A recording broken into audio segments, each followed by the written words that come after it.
Welcome to the City. I'm Anthony Wilson, the Public Information Officer for the City of San Angelo. And joining us today is our Fire Chief, Brian Dunn. Chief Dunn, thanks for being with us. Well, thanks for having me.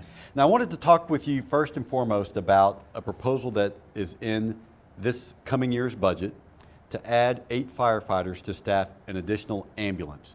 Talk about the need that led to you requesting that additional ambulance crew. Well, for the last several years, we've been asking for this ambulance crew because our run volume has slowly and surely been going up. You know, as your population ages in your city and the city's grown, and with oil field influx traffic, we make more runs out there. And as we make more runs, that means the ambulances are out of service more.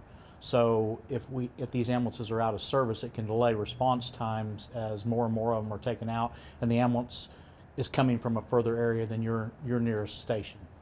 And so a lot of people, I think, realize, but maybe not, that our firefighters are also certified licensed paramedics, and they do as many medical calls as they do responding to fire suppression calls. Yeah, every firefighter that works for San Angelo Fire Department is either certified or licensed paramedic, and the only difference is a degree for the license. So I have 160-something personnel that are firefighters and paramedics also, and they rotate back and forth between the fire truck and the ambulance to keep them from being burned out. Our ambulance call volume this year, I estimate it will probably hit about 13,300 or 400 ambulance calls out for this fiscal year. And we have 8 fire stations, so it's those essentially 8 ambulances serving those 13,000 plus calls. Well, we have eight fire stations, but only 5 of them have staffed ambulances. Okay.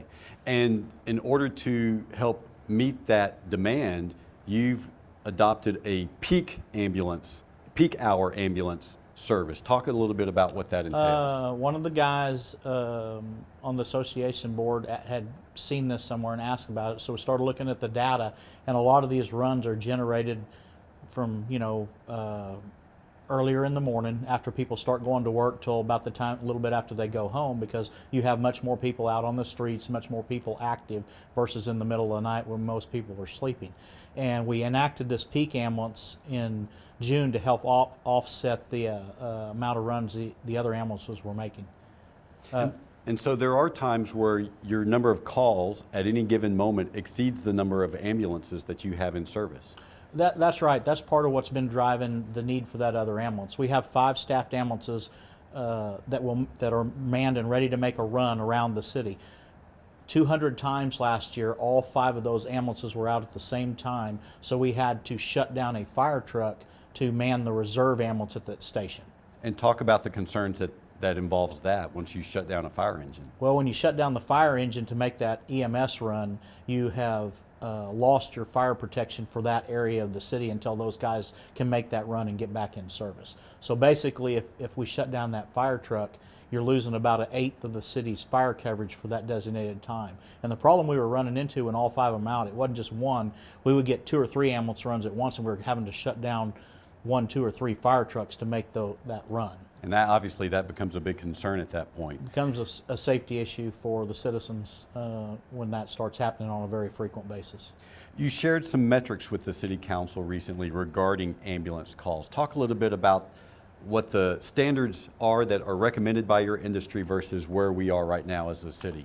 The old metrics that we'd used for years was about 2,000 call-outs for every staffed ambulance you have. And the mayor, when she was going through orientation, asked if there was any new metrics. So I started looking, and there is a new metric that's been adopted in the EMS world. It's called UHU, or unit hour utilization. And what that entails is how much time you're out. So I took all the data in, did the calculations for that, and we were at about 0.36 on unit hour utilization for those ambulances just on EMS and paperwork times. Did not include training or checkout or the other things that we're doing. That was just emergency response time.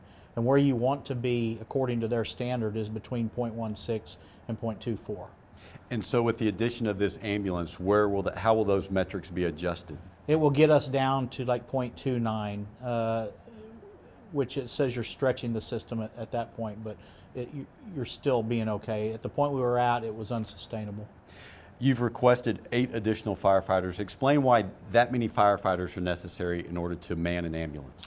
Firefighter for 24-hour shifts, we have 3 shifts, so the 2 per shift is 6, and then the other 2 are put in there for to help offset the sick days, the vacation days, admin or training days where you have to send them places so you can cut back and keep from hiring overtime.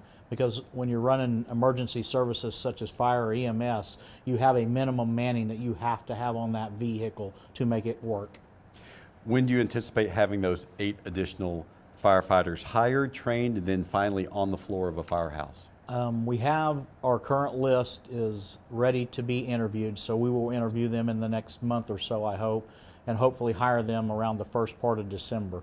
Once they're hired, our training, they will finish their training in their school in the end of April, first part of May 2019, and then once they pass their state certification, they'll be ready to go. So we're still talking about 16, 18 months once they're hired to get them in that position to be able to work.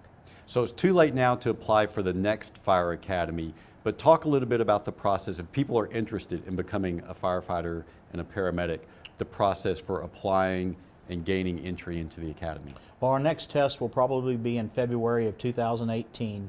We are a civil service department, so what that entails is you'll sign up and you'll get a notice saying when the test is going to be, and the first part is a written test, and you have to score at least a 70 on the written test to get on the list. After that, we'll pull the people that passed over to do a physical agility, and then we'll start backgrounds after that. It's about a 7 to 8 month process to work our way through that list. And what are you generally looking for in an applicant in order for them to gain entry into the academy? Of course, you got to be mentally and physically fit. Our physical's pretty tough. The gear that the guys wear while you're doing your job weighs about 60 pounds. The mental side, the paramedic portion is fairly difficult. A lot of the guys that are on the department have degrees or a lot of college hours, so we look pretty heavy at the transcripts because of the length of time to train you and the money involved to train someone. And you spend most of the time training a cadet in order to become a certified firefighter. Most of that time is actually spent on the EMS side versus the fire suppression side. Yeah, the fire part is about probably 5 months, and the rest of it is the EMS side. And so one of the things that this proposed budget for 2018 also includes are some raises for firefighters. Currently you have firefighters who are making about 82% of what their peers are in our 13 benchmark cities, and under this proposed budget that would increase to 92% of what their peers earn. How important do you think that that's going to be to the personnel that you lead? Well, I believe in the city survey that the HR director was mandated to run by council. I believe the bottom 2 ranks did show they were 9 or 10% behind. So what they have done is bring that up to the level of the other employees. I think that will be beneficial in still attracting those entry-level personnel. Do you think it will help with just retention of who you have on staff right now? Yes. I mean, you want to keep a competitive pay scale compared to your other benchmark cities. While we have you here, I wanted to ask about any update that you might have about San Angelo transitioning from emergency warning sirens to digital alerts from the Nixle system. Right now, the city has the warning items, which is an antiquated warning system. They'll go off. It could be for any number of reasons: tornado warning, hail, wind. Once they go off, you don't know. Of course, they inundate dispatch with phone calls trying to find out what's happening. Once we transfer over to the Nixle warning system, which will send out to cell phones, landlines, Twitter, email, any of this kind of stuff, you'll get what is happening, what you need to do, and a much broader format in how this will happen. We hope to have that in place by the end of September. And so right now, some contracts are still being negotiated and executed in order to make that transition? Yeah, as soon as we get that done, we'll start our training on it, and it shouldn't take that long to do the training, and the city will be moving into the 21st century.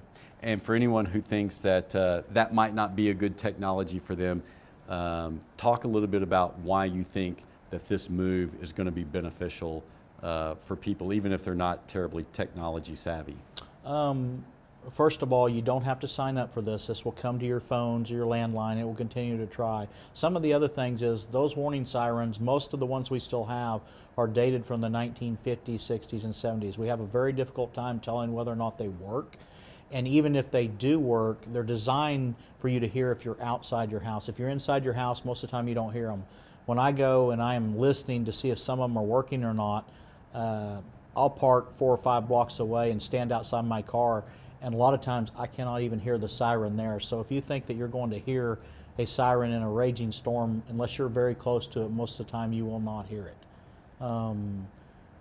You know, it'll be the other thing is that all those sirens run off electricity. So if our electricity gets taken out, those sirens will be down. And you also did some research just about how many senior citizens now have cell phones and smartphones, and it's a number that's much higher than you might think. And most people say, well, my may not have it. I believe the Pew Research Center's the data that I pulled, and I think it said 93% of adults have cell phones. So if you factor out, you know, jailed populations, into the nursing home population, you have nearly 100% coverage for people that have that.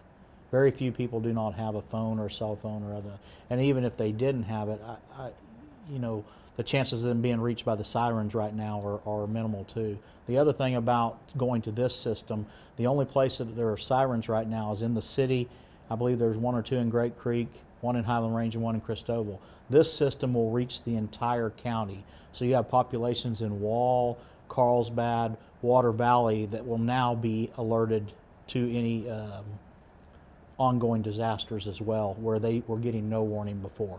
And that'll, in fact, touch cell phones that are just sort of passing through the county at that particular moment. So someone could be from another community hours away, they're driving through Tom Green County, something is happening, their cell phone will receive that warning as well. That's right. It works kind of like an Amber Alert works. If you were out of town and you were coming back into town and the alert had went off 30 minutes prior, once you break that plane, that alert will appear on your phone so that you know that you're under a warning for this area. Or any people that do not live here, once they break that barrier, they will get that alert also. So if they're coming in town to visit or for a function. And we just want to let our viewers know that once we transition to this, we're going to have a lot of information about it on the city's website at cosatx.us, on the city's Facebook page, and on our Twitter account. We've been talking with Fire Chief Brian Dunn, and we hope you'll join us for the next episode of The City.